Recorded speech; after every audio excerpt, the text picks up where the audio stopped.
I've dreamed of converting an airplane into an RV since I was 8 years old. In our family, everybody built their motorhomes. My dad, my aunts, my uncles. It was just something I thought you did. We joke that we probably built this airplane 3 times before we got something right, because it just took that many times to figure stuff out. There was an airplane I liked called the F-4 Phantom. They called them the Fabulous Phantoms back in the 70s.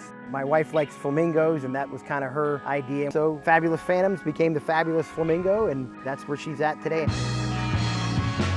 My son actually located the fuselage of the airplane in Rolla, Missouri. When we had the opportunity to buy it, we had to do it. The condition of the airplane when we originally saw it was very poor. It had been on the ground for about 30 years. Within 3 months, Gino and his sons managed to fuse the plane with the chassis of an old delivery truck he owned.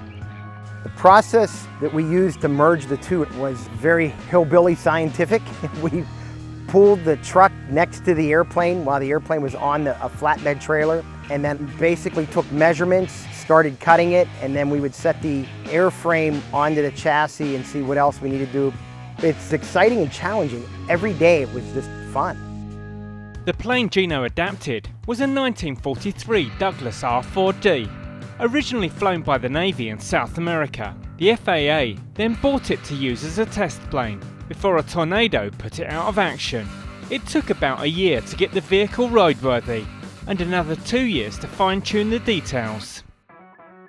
The hardest part was getting everything to work together. Each system I could figure out on its own, but when you had to integrate so many other things in there with the truck, you know, airplanes don't go down the road real easy.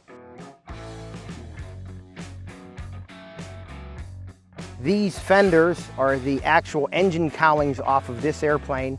On some of the initial photos we took, you can see them laying next to the airplane in the front. We added the mirrors, and we definitely wanted to go retro, so we got them off of a 1970s Ford pickup truck.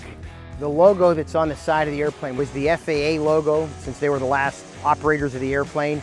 We also left the emergency exits. You can operate these from the inside on both sides of the airplane, so like when your stewardess is talking about your safety exits. We took tip tanks off of an airplane, and voila, that has become our fender now. If it were a ½ inch wider, it'd be illegal. This is the cockpit of the Fabulous Flamingo. The overhead panel, when we got it, everything was stripped out, so we repopulated it with a lot of cool stuff, a lot of military things up there like flare dispensers and missile fire. The intercom for the airplane actually works, the 1940s. When you talk through it, it actually talks. Over here, this would normally be all hydraulics in the airplane. Of course, we eliminated all that. The 2 lights that are there, when you had paratroopers on board, whenever it was ready for them to jump over the target, they'd switch it to green. Moving back, this is my youngest son Garrett's bed, and back here we have the master suite. Brother, you're flying down the streets in first-class style. We were in Oklahoma. It was 80 or 85, the speed limit. We brought her up to that, and that was about as fast as I think I want to go in it. The airplane would actually take off right about that speed, so the aerodynamics start kicking in, and really not a good thing. The vehicle means a lot to me just because of the amount of time that's in it. I look back at the day 1 pictures. Sometimes I can't believe I did it, and it means a lot to see people get it so excited. The ride is made out of pure love. It's a labor of love.